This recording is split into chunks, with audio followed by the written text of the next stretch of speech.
आप सभी को जय मसीह की। प्रभु सभी को बहुत आशीष दे।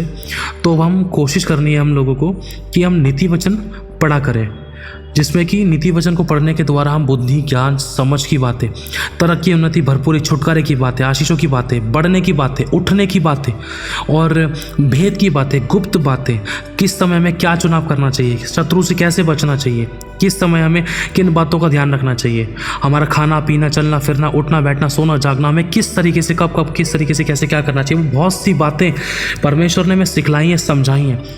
एक बिजनेस कैसे करना है, आशीष कैसे पानी है, क्षमा कैसे करना है, प्रेम कैसे करना है, आज्ञा पालन कैसे करना है और दया कैसे करनी है, अच्छी जीवन को कैसे पाना है, पवित्र जीवन में कैसे चलना है, किन बातों से बच के रहना है, किन बातों को आज्ञा पालन में किस तरीके से कैसे करना चाहिए, किन बातों से हमें दूर रहना चाहिए, मतलब वो सब कुछ जो एक मनुष्य की ज़रूरत है इस जीवन को जीने के लिए, रोज़मर्रा के कामों में हमें क्या करना चाहिए, क्या नहीं करना चाहिए, किन बातों में ज़ुबान पर नियंत्रण रखना चाहिए, क्या मुंह से बोलना चाहिए, क्या नहीं बोलना चाहिए, हमारे मुंह के शब्द कैसे होने चाहिए, अगर हम गलत बोल रहे हैं, गलत विश्वास दिखा रहे हैं या अनाज्ञाकारिता दिखा रहे हैं, क्या खो सकते हैं, क्या नुकसान हो सकता है, क्या किस प्रकार की समस्या आ सकती है, कौन सा दंड आ सकता है। और अगर हम अच्छा कर रहे हैं, आज्ञा पालन कर रहे हैं, प्रभु के भय में चल रहे हैं और वचन, शिक्षा, आज्ञावरण वो सब कुछ कर रहे हैं जो प्रभु चाहते, तो उसके द्वारा हमें क्या आशीष मिलेगी।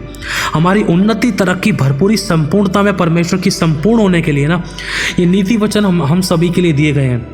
तो अगर हम रोजाना एक एक चैप्टर पढ़ें तो हमारे लिए बहुत ज़्यादा ब्लेसड है। और खुदावन हमसे बात करेगा, खुदा ने हमसे बहुत बात करी, हमें करेक्शन भी दी है। परमेश्वर का आत्मा हमसे बात करेगा किस परिस्थिति में हमें क्या, कैसे, कब, किस तरीके से, कब, क्यों करना चाहिए।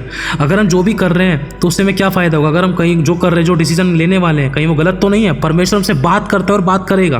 तो नीति वचन हमें रेगुलर पढ़ने की कोशिश करनी है, एक दिन में एक अध्याय। और हाँ, आप इस नीति वचनों के द्वारा परमेश्वर का आत्मा जब आप हमसे बात करेगा तो इस नीति वचन के द्वारा हम अपने आप को तरक्की, उन्नति, चंगाई, छुटकारा, आशीष और बरकतों में, अच्छे डिसीजन मेकिंग में, अपने आप को उठता बढ़ता हुआ तरक्की, उन्नति में, अपने बदलाव को होता हुआ देखेंगे हम। परमेश्वर हमारी ज़िंदगी में काम करेगा, क्योंकि अगर हम प्रभु के वचन को इज्जत दे रहे हैं तो खुदा हमारी ज़िंदगी में काम करेगा। प्रभु अपने वचन को पूरा करने के लिए जागृत है। हम हैरान होंगे, परमेश्वर हमारी ज़िंदगी में ऐसी गवाहियाँ बनाएगा, क्योंकि हमारे चुनाव जो होंगे वो वचन के द्वारा होने पाएंगे। और वो वचन हमें कब, किस तरीके से, कैसे करना है, वो वचन हमें बताए जाएंगे नीति वचन के द्वारा। बहुत से ऐसे वचन। हालेलुया। तो तैयार हो जाओ, तो हम आगे बढ़ते हैं। तो आइए शुरू करते हैं। नीति वचन 11 अध्याय उसकी पहली आयत से। छल के तराजू से यहोवा को घृणा आती है, परंतु वह पूरे बटखरे से प्रसन्न होता है। जब अपमान होता है, जब अभिमान होता है तो अपमान भी होता है, परंतु नम्र लोगों में बुद्धि पाई जाती है। तो छल के तराजू का मतलब यह, मान लो आपने 1 किलो आलू लिए हैं, लेकिन आपके जो आलू तोले गए हैं वो 800 ग्राम के बट्टे से तोले गए हैं, या 700 ग्राम या 600 ग्राम। जितना आपने दाम दिया है उस दाम के हिसाब से आपको उतना आलू नहीं मिला है, आपको कम मिला है, मतलब आपके साथ विश्वासयोग्यता नहीं हुई, आपके साथ धोखाधड़ी हुई है। तो इस बात से परमेश्वर नफरत करता है। सीधे लोग अपनी खराई से अगुवाई पाते हैं, परंतु विश्वासघाती अपने कपट से नष्ट होते हैं। कोप के दिन धन से तो कुछ लाभ नहीं होता, परंतु धर्म मृत्यु से भी बचाता है। धन का मतलब है आप लोग, जो हम मनुष्य जाति किसी भी प्रकार से हम धन को कमाते हैं, जो जिसे हम फाइनेंस कहते हैं, रुपया कहते हैं, है ना, उसमें सोना चांदी भी आता है ना। कोप के दिन में मतलब क्रोध के दिन में, जब परमेश्वर का क्रोध भड़कता है तो उस दिन धन से, सोना चांदी से कोई कुछ भी लाभ नहीं हो सकता, परंतु धर्म मृत्यु से भी बचाता है। धर्म का मतलब है पवित्रता, सच्चाई, भलाई के काम, प्रभु को खोजने का एक तरीका, है ना। अब अगर हम कोरोना के टाइम के देखें, वहाँ पर लोगों ने लाखों रुपए लगाए, लेकिन बहुतों को तो बेड भी नहीं मिल पाए, पैसे देने के बाद भी नहीं मिल पाए, सो गए लोग, खत्म हो गए, है ना। लेकिन बहुत से लोग ऐसे रहे जिनके पास पैसा नहीं था, उनके लिए प्रभु यीशु के नाम से प्रार्थना की, जब उन्होंने पश्चाताप किया तो उनको परमेश्वर ने चंगा किया। लिखा, खरे मनुष्य का मार्ग धर्म के कारण सीधा होता है, परंतु दुष्ट अपनी दुष्टता के कारण गिर जाता है। सीधे लोगों का बचाव उनके पवित्रता, सच्चाई, खराई के कारण होता है, परंतु विश्वासघाती लोग अपनी ही दुष्टता में फंसते हैं। जब दुष्ट मरता है तब उसकी आशा टूट जाती है और अधर्मी की आशा व्यर्थ होती है। धर्मी विपत्ति से छूट जाता है, परंतु दुष्ट उसी विपत्ति में पड़ जाता है। भक्तिहीन जन अपने पड़ोसी को अपने मुंह की बात से बिगाड़ता है, परंतु धर्मी लोग ज्ञान के द्वारा बचते हैं। जब धर्मियों का कल्याण होता है तब नगर के लोग प्रसन्न होते हैं, परंतु जब दुष्ट नष्ट होता है तब जय जयकार होता है।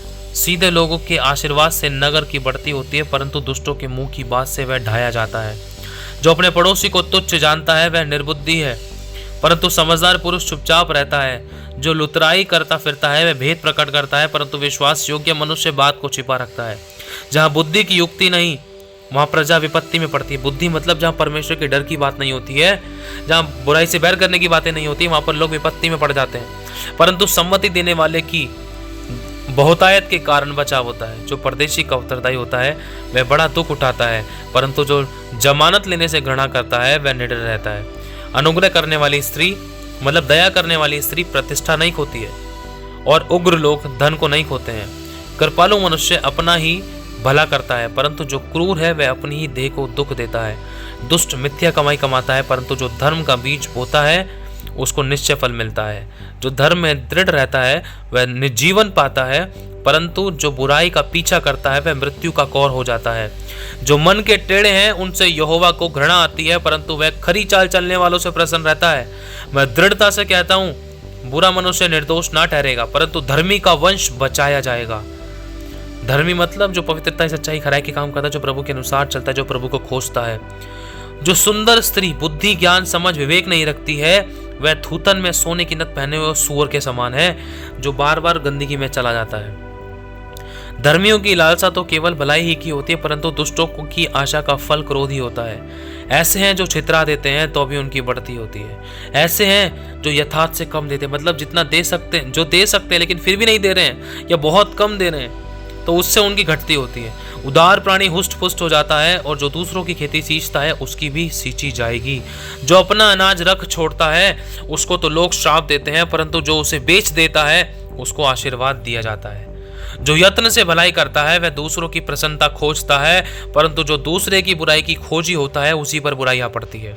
जो अपने धन पर भरोसा रखता है वह गिर जाता है, परंतु धर्मी लोग नए पत्ते के समान लहलाते हैं।